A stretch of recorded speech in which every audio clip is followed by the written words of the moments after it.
Gövdə, sənə qurban olaram. Atan bəlkə səbir. Əsəbi də əsəbidən olsun. Qurban olum, bu gün heç nə demə. Bir söz deyərsən qırğın düşər. Düşsün də cəhənnəmə düşsün.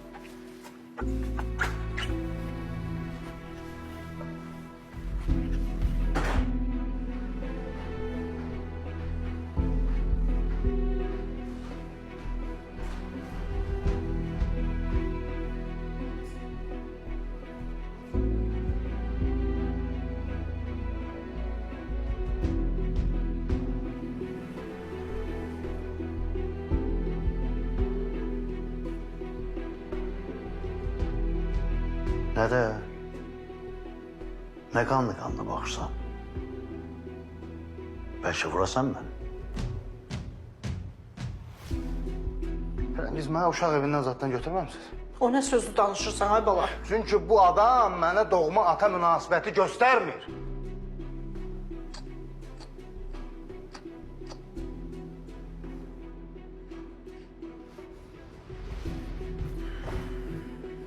Yerin rahatdır mı arxayın kişi?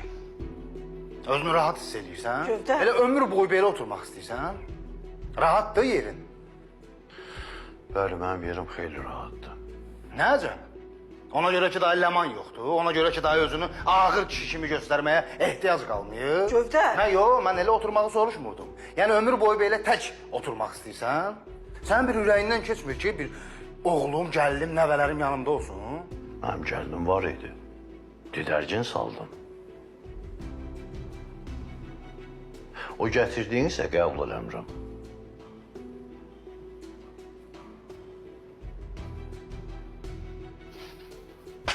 Onu nə tövbe rahat danışır, necə sakit danışır. Mənə oğlu on olub artıq.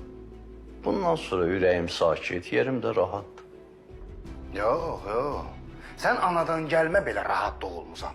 Səni heç vaxt heç nə narahat eləməyib. Səni bu ailənin daha xoşgüzaranı, oğlunun gələcəyi düşündürməyib, maraqlandırmayıb. Çünki sən anadan rahat doğulmusan. Gövdə, sən... Yox, Firəngiz, nə danışsan, ola bilməz. Dünyasında, deyandı yoxdur. Ürəyimdə nə var hamısını deyəcəm bugün. Ay, nadürüst. Bax, mən nadürüst olub neynəmişəm? Ya sən dürüst olub neynəmsən? Dürüst olub hansı daşı daşın üstünə qoymuşsan, hə? Denən, mən nadürüst, niyə görə nadürüstəm mən? Ona görə ki, sənə oxşamamışam. Ona görə nadürüstəm ki, varlı olmaq istəyirəm, pullu kişi olmaq istəyirəm.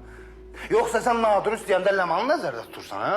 Ay, onun adı batsın. Firəngiz, özüm ölüm deyirəm. Bu heç Ləmanın da dərdini çəkmir. Bu Habili fikirləşir. Bunu Habilin dərdi götürüb. Bilirsən niyə?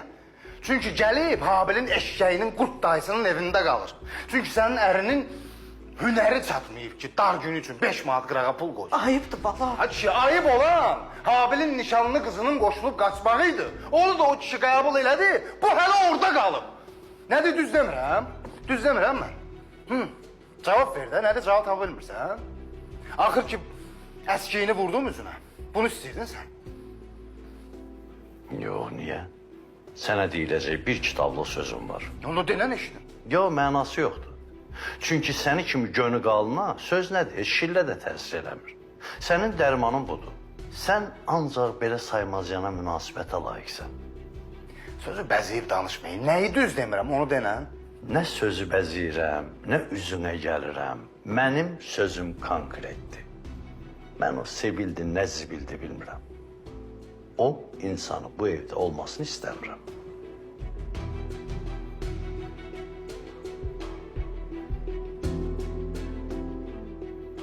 Habildən utanırsan? Səni oğlun yox, Habil maraqlandırır. Utanırsan ondan. Bilirsən niyə? Ona görə utanırsan ki, evində qalmısan. Onun evində qalmısan. Dilin gödəkli yanında. Pus sən müsibə. Ya sən bundan başqa nəyi bacarırsan ki, nəyi gücün çatır ki? Heyf ki, valideyni seçmək şansı yox. Ayıb olsun sənə Gövdə. Ayıb olsun bala.